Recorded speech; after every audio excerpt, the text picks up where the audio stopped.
ये दादा जो आप पाताल भुवनेश्वर का दर्शन किया ना, तो 4 धाम जाना, भुवनेश्वर एक बार करना। एक असाधारण सुंदर एडभेंचार पाताल भुवनेश्वर दर्शन। हिंदू धर्मग्रंथ अनुযায়ী ये पाताल भुवनेश्वरকে একটি পবিত্র স্থান হিসেবে উল্লেখ করা হয়েছে। उत्तराखंडेर पिथौरागढ़ জেলায় অবস্থিত সমুদ্রপৃষ্ঠ থেকে 4500 ফুট উচ্চতায় পাতাল ভুবনেশ্বর, যার অর্থ হলো ভগবান শিবের ভূগর্ভস্থ মন্দির এবং এটি একটি রহস্যময় এবং ধর্মীয় গুহা। বলা হয় যে এই গুহায় 33 কোটি দেবদেবী বিরাজমান। আমরা সকাল সকাল চললাম পাতাল ভুবনেশ্বরের উদ্দেশ্যে। আমরা চকুর থেকে বেরিয়ে চলেছি পাতাল ভুবনেশ্বর। চকুর থেকে পাতাল ভুবনেশ্বর হচ্ছে 34 কিলোমিটার। সকাল সকাল পাহাড়ি ঠান্ডা হাওয়া খেতে খেতে আমরা চলেছি।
পৌঁছে গেলাম ভারতের লুকানো রত্ন পাতাল ভুবনেশ্বর। এই হচ্ছে গেট আর এই হচ্ছে নিচে যাওয়ার রাস্তা। পাতাল ভুবনেশ্বর অনেকটা নিচে নামতে হবে। পাতাল ভুবনেশ্বর পরে উত্তরাখণ্ডের পিথৌরাগড় জেলা এবং গাঙ্গুলি ঘাট থেকে প্রায় 14 কিলোমিটার আর চকরি থেকে 34 কিলোমিটার, অনেকটাই নিচে।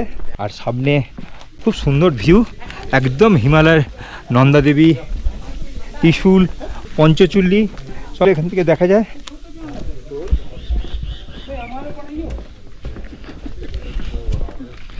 আমরা সকাল সকাল বেরিয়ে পাতাল ভুবনেশ্বর দেখতে চলে এলাম।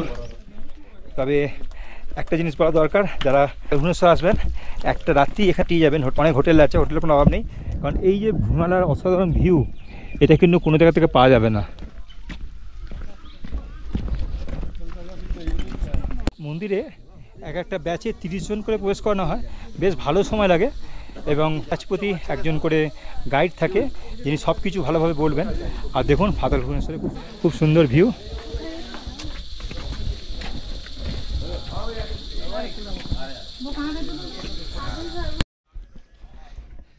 আমরা মন্দিরের গেট পর্যন্ত চলে এলাম, যেখানে গাড়ি থামাবে সেখান থেকে প্রায় 200 মিটার মতো আপনাকে নিচে নামতে হবে সিঁড়ি দিয়ে।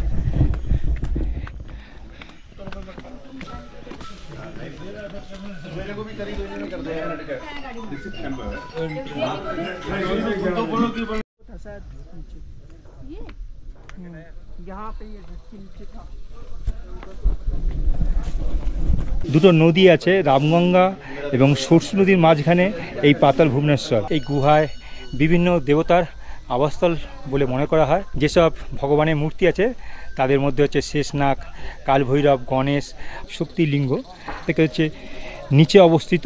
এবং এখানেই আছে 3টে মূর্তি, ব্রহ্মা, বিষ্ণু, মহেশ্বর। এখানে 4টি প্রবেশদ্বার রয়েছে, একটা হচ্ছে পাপদ্বার, একটা হচ্ছে মুখ্যদ্বার, একটা হচ্ছে ধর্মদ্বার আর একটা হচ্ছে রণদ্বার। 4টের মধ্যে এখন 2টি খোলা আছে, এটা হচ্ছে পাপদ্বার এবং রণদ্বার। এখানে এন্ট্রি ফি দিয়ে আমাদের ঢুকতে হবে।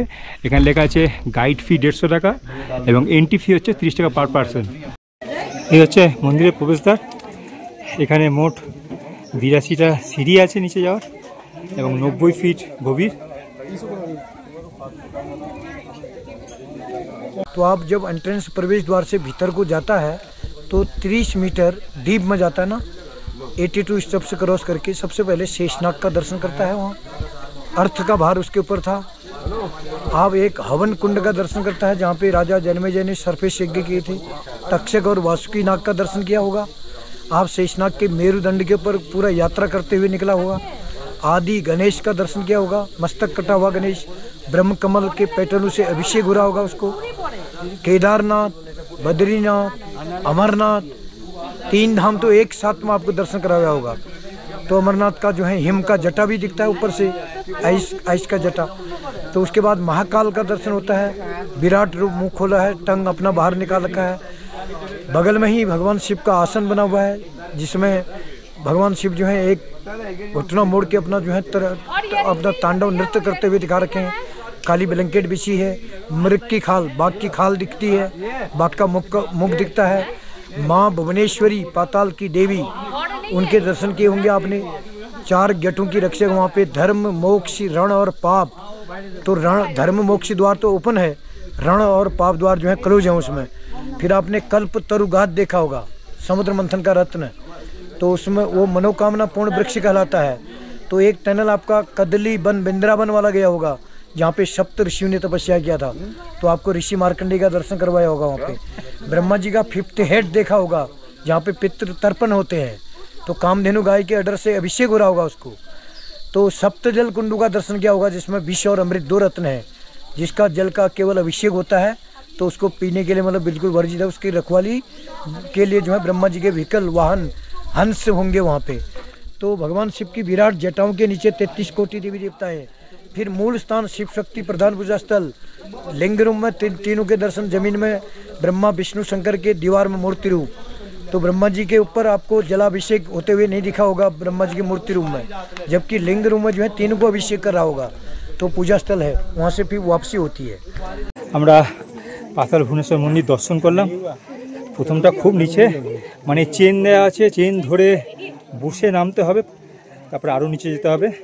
খুব ভালো ভেতরটা, মন ভরে গেল। এটা অনেকটাই সময় লাগে। এখানে হাতে সময় নিয়ে আসবেন পাতাল ভুবনেশ্বর, কারণ একবার আপনার দর্শন করার পর আপনার সত্যি মনে হবে যে খুব ভালো একটা জিনিস দেখলাম। আমরা পাতাল ভুবনেশ্বর মন্দির দর্শন করে বেরিয়ে যাচ্ছি। প্রচণ্ড নিচে বলে শরীরে একটু কষ্ট হয়, অক্সিজেনের খুব অভাব মনে হয়। আরেকটা জিনিস বলা বাহুল্য, যেটা হচ্ছে জুলাই থেকে অক্টোবর পর্যন্ত এখানে অক্সিজেন পরিমাণ খুব কম থাকে। সেই জন্য এখানে ছোটোদের বা খুব বয়স্ক লোকেদের আসতে মানা করা হয়।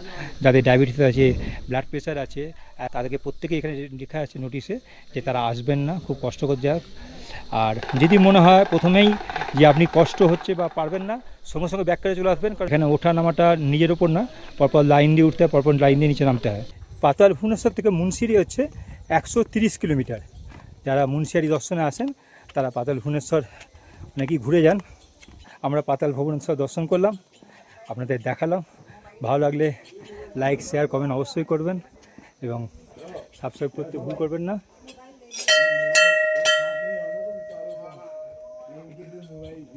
সুন্দর একটা অভিজ্ঞতা হলো পাতাল ভুবনেশ্বর দর্শন করে।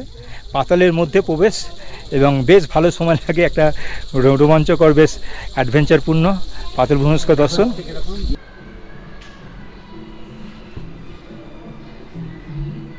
দেখুন পাতাল ভুবনেশ্বরে মন্দির থেকে একটু উপরে খুব সুন্দর একটা হোটেল ভুবনেশ্বরী। এখানে ফুডিং প্লাস লজিং ব্যবস্থা আছে। ऐसा है ऑफ सीजन में 1000 रुपये भी रहता है। अभी थोड़ा मतलब सीजन है, 2 महीने का सीजन रहता है। इस बार सीजन तो आया नहीं है। अगर हम अपने गेस्टों के लिए सही रेट लगा देते हैं, ऐसी कोई बात। यहाँ से व्यू भी अच्छा दिखा है। व्यू आपका ये पंचाचूली है, वहाँ नंदा घाट है, वो नंदा देवी है। कौसानी से हल्का सा त्रिशूल दिखता है, वो वहाँ से है। वो छिपलाधार है, इधर पिथौरागढ़ हो गया आपका, उधर धारचूला हो गया। আপনারা এই হোটেলের নাম্বার ডিসক্রিপশন বক্সে দেওয়া আছে, আপনারা যোগাযোগ করতে পারেন যদি পাতাল ভুবনেশ্বরে থাকতে চান। খুব ভালো জায়গাটা। আমরা পাতাল ভুবনেশ্বর খুব সুন্দর দর্শন করলাম। আমার এই ছোট্ট উপস্থাপনা ভালো লাগলে লাইক শেয়ার কমেন্ট অবশ্যই করবেন এবং সাবস্ক্রাইব করতে ভুল করবেন না। মনে রাখবেন মাউন্টেন পিক চ্যানেল। সবাই ভালো থাকবেন এবং সবাই সুস্থ থাকবেন।